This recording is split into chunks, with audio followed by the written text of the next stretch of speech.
Welcome to Moha's Diary, my channel. কৃষ্ণায় বাসুদেবায় হরয়ে পরমাত্মনে প্লুনত ক্লেশনাশায় গোবিন্দায় নমো নমো। হে প্রভু, হে গোবিন্দ, হে গোপাল, হে নারায়ণ প্রভু, এই 15ই নভেম্বর উৎপন্না একাদশীর পালিত হতে যাচ্ছে। এই তিথিতেই এই একাদশী তিথির উৎপত্তি হয়েছিল। এই শাস্ত্রমতে এই একাদশীর ব্রত পালন করলে পাপ মুক্তি সম্ভব।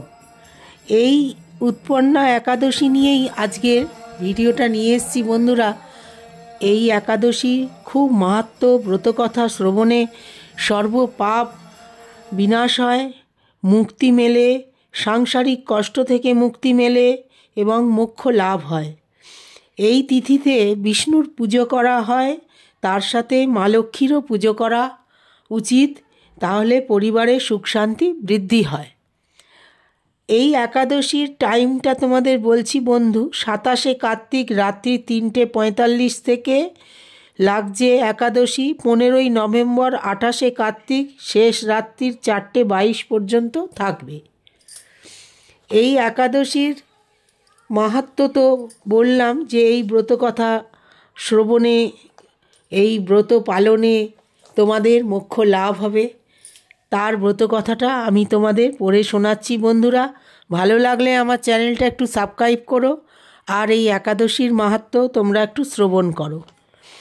মহাভারতের অর্জুন বললেন, হে দেব, অঘ্রাণের পুণ্যপ্রদায়ী কৃষ্ণপক্ষের একাদশীকে কেন উৎপন্না বলা হয়, কি জন্যে এই একাদশী পরম পবিত্র, দেবতাদের প্রিয়, তা জানতে ইচ্ছে করে আপনি। শ্রীকৃষ্ণকে অর্জুন বলছে যে আপনি এটা আমাদেরকে বলুন। শ্রী ভগবান কৃষ্ণ বললেন, হে অর্জুন, সত্যযুগে মূঢ় নামে এক দানব ছিল। অদ্ভুত আকৃতি বিশিষ্ট সেই দানবের স্বভাব ছিল অত্যন্ত কপন। সে দেবতাদের ভীতিপ্রদ ছিল। যুদ্ধে দেবতাদের, এমনকি স্বর্গরাজ ইন্দ্রকে পর্যন্ত পরাজিত করে স্বর্গ থেকে বিতাড়িত করেছিল। এইভাবে দেবতারা পৃথিবীতে বিচরণ করতে বাধ্য হয়েছিল। তখন দেবতারা মহাদেবের কাছে গিয়ে নিজেদের সমস্ত সুখ দুঃখের সব জানালেন। শুনে মহাদেব বললেন, হে দেবরাজ, যেখানে শরণাগত বৎসল জগন্নাথ গরুধ্বজ বিরাজ করছেন, তোমরা সেখানে যাও। তিনি আশ্রিতদের পরিত্রাণকারী, তিনি নিশ্চয়ই তোমাদের মঙ্গল বিধান করবেন।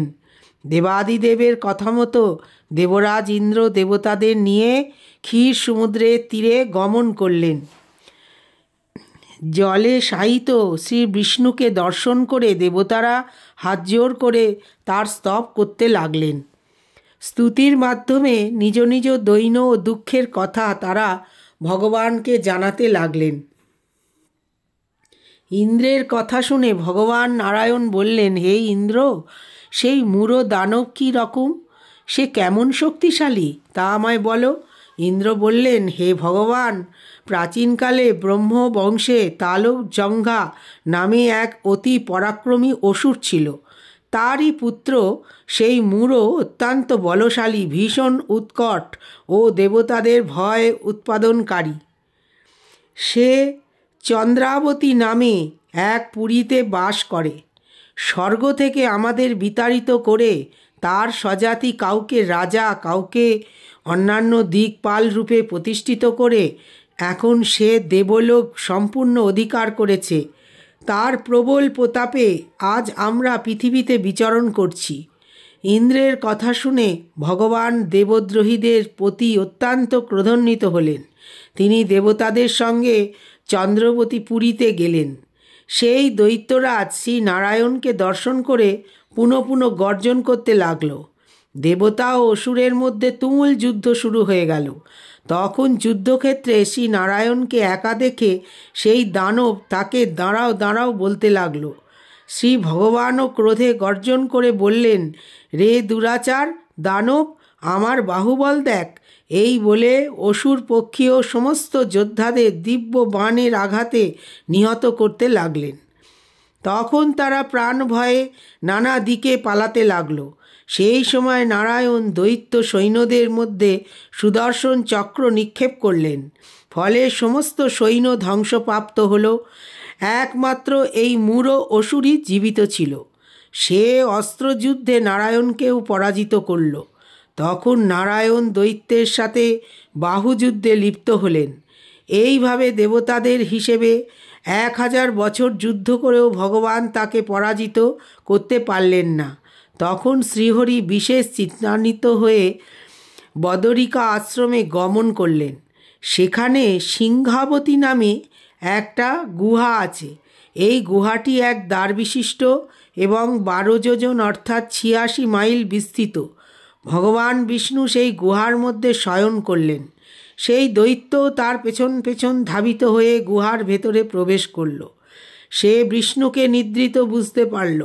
অত্যন্ত আনন্দিত হয়ে ভাবতে লাগল, আমার সাথে যুদ্ধে পরাজিত হয়ে বিষ্ণু এখানে গোপনে শুয়ে আছে। এখন আমি তাকে অবশ্যই বধ করব। দানবের এই রকম চিন্তার সঙ্গে সঙ্গে সেই বিষ্ণুর শরীর থেকে একটি কন্যা উৎপন্ন হলো। এই কন্যাই উৎপন্না একাদশী। তিনি রূপবতী, সৌভাগ্যশালিনী, দিব্য অস্ত্রশস্ত্রধারিণী ও বিষ্ণু তেজ সম্ভূতা বলে মহাপরাক্রমশালী ছিলেন।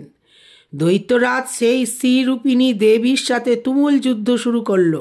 কিছুকাল যুদ্ধের পর দেবী দিব্য তেজে অসুর ও ভস্মীভূত হয়ে গেল। তারপর বিষ্ণু জেগে উঠে সেই ভস্মীভূত দানবকে দেখে বিস্মিত হলেন। এক দিব্য কন্যাকে তার পাশে হাত জোড় করে দাঁড়িয়ে থাকতে দেখলেন। বিষ্ণু বললেন, হে মহাপরাক্রন্ত উগ্রমূর্তি, এই মূঢ় দানবকে কে বধ করল? যিনি একে হত্যা করেছে তিনি নিশ্চয়ই প্রশংসনীয় কর্ম করেছে। সেই কন্যা বললেন, হে প্রভু, আমি আপনার শরীর থেকে উৎপন্ন হয়েছি। আপনি যখন ঘুমিয়েছিলেন তখন এই দানব আপনাকে বধ করতে চেয়েছিল। তা দেখে আমি তাকে বধ করেছি। আপনাদের কৃপাতেই আমি তাকে বধ করতে পেরেছি। একথা শুনে ভগবান বললেন, আমার পরাশক্তি, তুমি একাদশীতে উৎপন্ন হয়েছ, তাই তোমার নাম হবে একাদশী। আমি এই ত্রিলোকে দেবতা ও ঋষিদের অনেক বর প্রদান করেছি। হে ভদ্রে, তুমিও তোমার মনোমতো বর প্রার্থনা করো, আমি তোমাকে তা প্রদান করব।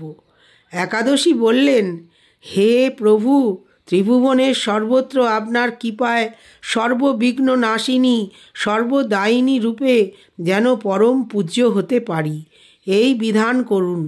আপনার প্রতি ভক্তিবশত যারা শ্রদ্ধা সহকারে আমার ব্রত উপবাস করবে তাদের সর্বসিদ্ধি লাভ হবে, এই বর প্রদান করুন। বিষ্ণু বললেন, হে কল্যাণী, তাই হোক। উৎপন্না নামে প্রসিদ্ধ তোমার ব্রত পালনকারীর সমস্ত ইচ্ছা পূর্ণ হবে। তুমি তাদের সকল মনোবাসনা পূর্ণ করবে, এতে কোনো সন্দেহ নেই। তোমাকে আমার শক্তি বলে মনে করি, তাই তোমার ব্রত পালনকারী সকলে আমারই পূজা করবে।